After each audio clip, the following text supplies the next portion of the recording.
Everything you need to know about products and services that can improve your life. This is Experts on Call on CL 650.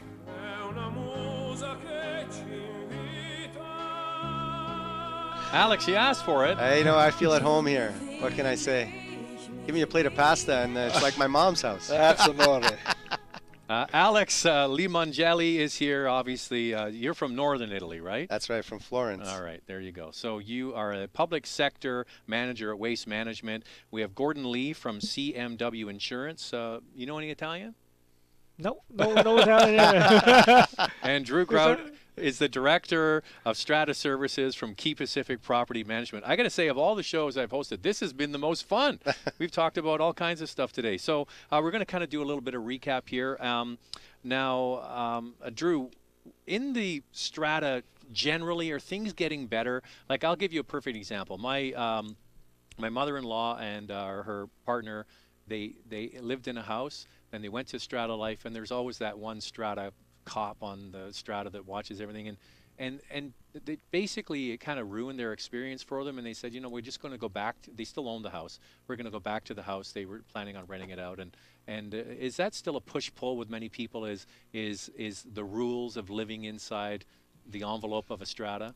Yeah, you've got to be prepared to live in an environment where somebody else can dictate how you're going to live. Mm-hmm. We kid in the industry that about the 4 Ps. What are those? Pools, pets, parking, and people. Okay. So not in that order, right? Yeah. So you get some people who are just so control oriented. They want everybody to live their way, and they can make it difficult. So it becomes a challenge for other council members and property managers to help tone that down, to help create a community where people are living together, helping each other out instead of fighting. Now, is it typically like one busybody in the building that keeps an eye on everybody? Well, we kid about that too. There's always that one owner who just is relentless and refuses to accept anything but the answer that they want. It isn't always the case. Those are typically the ones that lobby to get themselves on the board, right? So because they've got the time. Yeah. Well, that's what they do. They want to be involved too, and they want everybody to be involved their way. But is it hard to get people to participate, to become strata members, just because of the busybodiness? If I can express one frustration throughout my career, is the general apathy of owners. We'll have a general meeting of 100 units, and you'll have 20 people show up who are making the decisions for everybody. And it's like councils are just staying on because you don't get enough people to be nominated or step to the plate.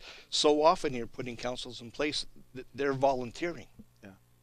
And is that part of the transient thing that we talked about earlier? That's part of it. That's part of it. People say, well, I'm prepared to sit back and let somebody else take care of it because I'm not going to be here very long. Somebody who's planning on being there for the long haul will tend to step the plate and be participative. And often you'll find those council members helping out to keep costs down by volunteering to paint, fence painting, or whatever the case may be. What happens if nobody signs up to be a council member? And has that ever happened? It's never happened. Oh, okay. There's always some with me, but well, you don't want an administrator.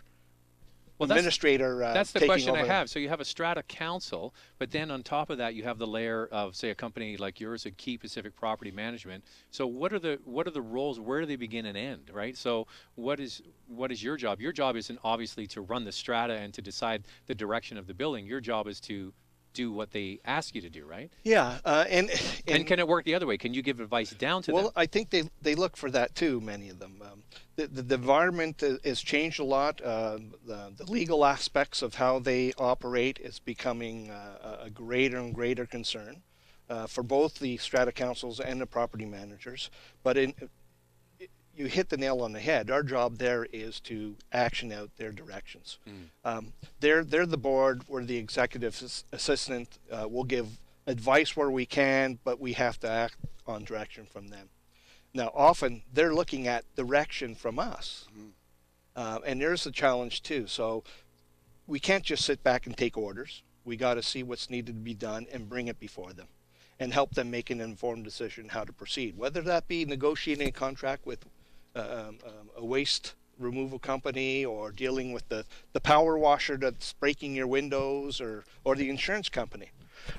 So they rely on us to give them some insights based on our experience and knowledge and training. But you can take a horse to water. You can't make it drink. Exactly. Yeah. Exactly. Oh, no. Okay. Sort of summarize for me in basic terms here. What's the difference between a well-run building and a not well-run building? Like, what are the mistakes that generally you've probably seen them over and over? Like, you go to one building, you go, oh, these people, they kind of know what they're doing. We help them run the building, and they make good decisions. And then you get to another building, and it's like you're trying to help them through it all. Like, is it the people running the Strata Council? Like, what are the pitfalls that you generally see? It is the people, obviously. You talk about depreciation reports being the current thing, and people stick their heads in the sand. They don't want to face the realities. So what does that mean? Explain what that means. Depreciation. Yeah. So in recent years, the stratas are now required to perform or have a depreciation report prepared. It's a 30-year plan, and it details all of the assets of the strata corporation. And their age and when they need to be fixed or repaired over the next 30 years. So a schedule for the roof and all of that. Right. All of that. For a lot of people, particularly in the lower income stratas, they're fearful because that's going to require money to be spent to fix these things. Well, whether they do it or not, they're going to have to fix it at some point. So the plan really helps you plan for that payment. Am I going to put money in a savings account, or am I going to wait till I'm levied and maybe not afford the levy and have to sell? Who knows? So those are ongoing challenges. So you look at a strata, and if the flowers are blooming, it's well manicured, the building looks clean, you generally have a very active strata council. And you probably have a pretty competent strata manager who's working with them alongside them to maintain the value of their property or enhance it. Yeah. So it's like anything. You go to buy a car. If it's all scruffed and beaten up, they're not looking after it. If it's in great shape, it's kind of, you get what you see, I guess, too. Yeah, yeah. All right. So on the insurance side, how can you, for people who are in the building or maybe on the board, how can you make sure that they're not in a position of vulnerability when it comes to insurance? So what's your advice for people who maybe have an apartment or a unit in a strata, maybe they're on the board? Sort of give us a little insurance rundown. Well, the people on the board, I think from the insurance of the strata corporation's point of view, they somewhat make the decision of purchasing the insurance. And I think what I find most people is that they don't really understand fully what the insurance is about. I think most people find that it's something that's forced upon us, like ICBC or various things. We kind of know we need it. Do we really want to pay for it? Because there's really no owner satisfaction to have this piece of paper. It's a grudge purchase, yeah. Right? and so, one of the things I think is that they should educate themselves or ask questions when they look at their insurance when it comes up for renewal. And I know typically consumers will look at, just price. Everything is important. Price is important to us because, we have to pay for it, right? But by getting the wrong insurance and maybe saving a few dollars could probably cost you a lot more. So this is for the building itself. The building insurance. And that's what people sit on council have to understand. And the issue they're going to have is that as much as they might feel initially they may save a few dollars for all the owners, if they buy the wrong insurance, the owners will definitely not have proper coverage. Can you give us an example of insurance that's been the wrong coverage? I've seen insurance where basically, for example, they've purchased insurance and they don't even have coverage for themselves. So we talked about D&O insurance earlier. Right. That D&O insurance doesn't exist. Now, so that's basically the liability coverage for the directors. Right, the officers, yeah. And so, they get into trouble, and then, people approach us and say, what, can we buy insurance? Like, because we're being sued now, can we purchase insurance from you to cover that lawsuit that I received a week ago? And the answer is no, of course. So we see those things happen, right? Or buying insurance where basically it doesn't have proper coverage. It's not providing coverage for certain types of losses.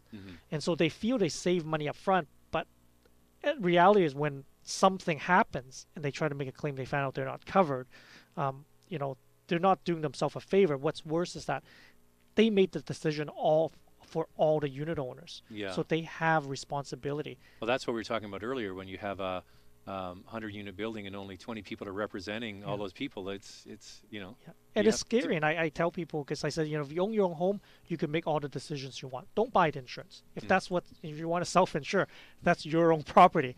But when you make a decision for all the unit owners, you're responsible, and they could come after you for that. So, you know, if you don't know or you don't understand, please ask questions. And it is a requirement. They don't have a choice. They have to get insurance. All right, now changing gears here. Are there still big breakthroughs going to come in the waste management side, do you think, for multi-dwelling buildings? Or are we kind of at the pinnacle now? Well, I think with the new recycling stewardship programs, you'll see that you know that the programs will be enhanced even further. Waste management is still going to continue to focus on helping our strata customers divert waste from landfill, because that's really the most cost-effective. And really, as a company, we're just going to continue to work to convert our fleet to CNG. Like I said, it's a much cleaner fuel alternative to diesel. And Christy Clark will like the fact that you're buying the liquefied CNG. natural gas from here in British Well, she'll be Columbia. happy. We have a fueling station at our waste management yard in Coquitlam, so that's where we fuel all our trucks. But it is a much cleaner alternative to diesel, of course. And you know, if as a company this big, with so many vehicles and so many employees, if we don't you know, walk the walk, then there's really no point in us talking sustainability, and that's why we're really focused on that. It's been a fascinating conversation, and I want to thank my guests. Drew Grout, the Director of Strata Services from Key Pacific Property Management. We've had Gordon Lee from CMW Insurance, and interesting finding out all of these insights into StrataLife that I didn't really know about. And Alex Limongelli from Waste Management. He's the public sector manager there. It's been great having all of you on. Strata.life, by the way. I asked about this. Is it StrataLife.com? No, it's Strata.life. There's a website if you want to find out anything more about it. This has been CL650 Experts on Call. I'm Zach Spencer, and we'll speak to you next time.